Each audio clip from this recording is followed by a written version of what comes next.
Hey guys, John, aka Bruise Lee here. I'm a kickboxing teacher and instructor here in Canada, and today we're talking about diets. Oh no! Just kidding, they're nothing to be afraid of, but we are going to talk about which ones really work and how to make them work right now. But I know what you're thinking. You've heard of all different kinds of diets: vegan, keto, paleo, 10-4, 6-2, 5-2, intermittent fasting, Jenny Craig, this, that, you name it, someone's told you it's worked, and you know what? You might have tried it and it didn't work. So I'm going to tell you which ones work for real right now and my 3 best tips to make sure that you succeed.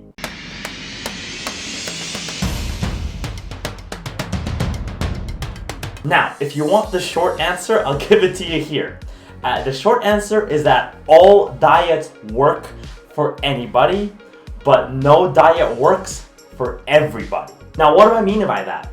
It's because so many diets have so many different benefits, pros, cons, and they all theoretically or scientifically or by method, they will work. But not everything works for every single person. So how do you know which diet's actually gonna work for you, and how do you make sure that you get there? Now, I have 3 really good tips to make sure you succeed, but it comes down to one major secret to make sure that the diet's actually gonna work. But before we get into that, please leave a like and subscribe below for more of my content. It would mean a lot to me, and it absolutely helps out the channel. Okay, no more waiting. Here is the number 1 thing you need to find when you're looking for a diet. It's adherence. Can you stick with it? Because no diet works that you can't adhere to.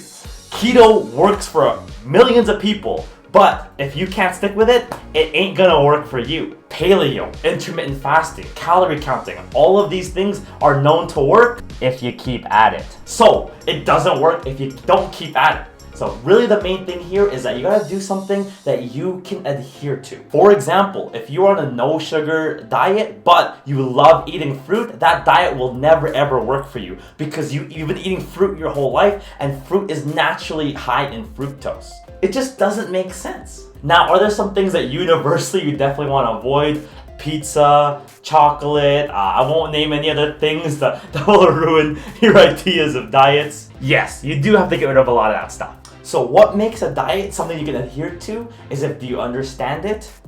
Are you able to do it, or are you absolutely miserable doing it? And 3, can you be accountable to yourself to stay on top of it? Now, the only diet that I found has worked for the most people that I've worked with is something called calorie counting, which means just keeping track of your calories and macros throughout the day, making sure you have enough protein, fat, and carbs to live a healthy life. You get some flexibility, okay? As long as you can make sure that in your calorie budget or in your calorie wallet, you don't spend too many calories. That means if you're absolutely craving a Boston cream donut, fine, go have one, but now that 280 calories has to come from somewhere. So your dinner or your breakfast or your lunch better have 280 less calories. Now, before we start rambling on all the different kinds of nutrition plans that work, I gave you the one thing you need to look for is something that you can stick with. But now I'm gonna give you the 3 tips to really make sure you succeed once you've found a diet for you. Here's 3 of my best tips to make sure that you stay on top of your diet and that it works for you. Number 1, tell people and immerse yourself in the diet. Imagine this. You've posted on social media, you've told all your friends that you're on this awesome diet and that in 5 weeks you're gonna lose 10 to 15 pounds, or your goal is to burn 20. 4 weeks later, if you're not on track, you're gonna feel pretty stupid. So that kind of social accountability I think absolutely works because of 2 main reasons. A, is that your real friends will encourage you along. And number 2 is that when you tell people, it's not so much the shame of failure or anything like that, but it's that when people are in touch with it, it's just much easier for them to plan out. For example, when you tell your friends, hey, I can't go to McDonald's tonight, can we go somewhere else? It'll make more sense. So I'm not saying do the classical keto thing to tell everyone, hey, I'm on keto, it's awesome because of this, I'm awesome because of that. That's not what I'm talking about. But I am saying that when you immerse yourself in the education or the information of the diet that you're using, whatever it is, you're more likely to talk about it. And when you talk about it with friends, colleagues, peers, other people that want to do it, they'll either A, support you in doing it, B, do it with you, or C, you'll realize your friends are pretty crappy. Number 2, only make decisions when you can make good decisions. Here's what I mean. Don't go down the candy aisle when you're starving. Always eat before you go to the grocery store, and you will make a million better decisions, okay? So for example, don't wait till you're super hungry to make food. Plan ahead what you're gonna have, right? If you're gonna go out, let people know, hey, I'd love to go to the bar with you guys. I'll get some food beforehand. And just eat something healthy, especially when you go somewhere that you know only has like French fries, chicken strips, and pizza. Number 3 quick easy tip is find non-food related gratification.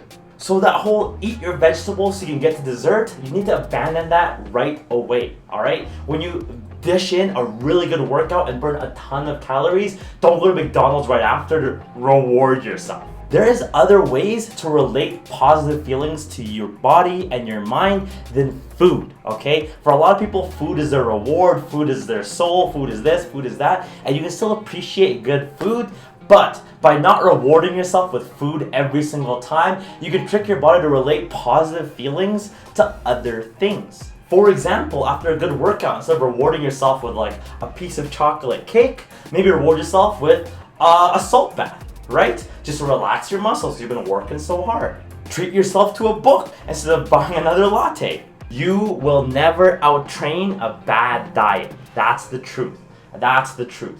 And 2 quick bonus tips, guys. When you do count calories, or if you do count calories, always count the liquids. I think a lot of people don't realize how much liquids make a difference in their calorie count for the day. Those double doubles, lattes, frappuccinos, you know who you are, y'all know who you are, okay, soda. Those things end up adding thousands of calories per week, and you're trying to burn 3,500 calories a week to burn just 1 pound of fat. Number 2, and which goes along with telling people and immersing yourself, which is my first tip, is that if you're on a diet or you want to eat healthier and you're a part of a family, like for example, you're the mom who cooks, you're the dad who cooks, you're the boyfriend who cooks, etc., make sure that the whole family is going to be with you and on board with the diet that you chose. For example, if all you're eating is salad, but the kids want fried chicken, it's gonna hurt when you're making a fried chicken and you can only eat salad. Because what are you gonna do? You're gonna eat the fried chicken.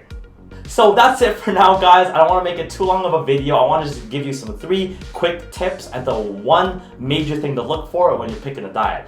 Pick something you can stick with. That's really what it all comes down to. Because any diet will work, but not every diet is gonna work. Here's the 3 tips. Tell people and immerse yourself in the diet. Make decisions when you can make good decisions. Just remember all the decisions you made after 2 a.m. You'll know what I mean by bad decisions. And lastly is make sure that you're rewarding yourself with non-food rewards, okay? Non-food gratification goes a long way in your self-control. So that's it for today's video, guys. I hope you enjoyed it or found it useful. I know I didn't break down any specific one diet for you guys, but at the same time, I really don't believe that there's a one-size-fits-all for diets. Like, again, like calorie counting I find is useful for a lot of people. Keto I think is one of the harder ones to pull off.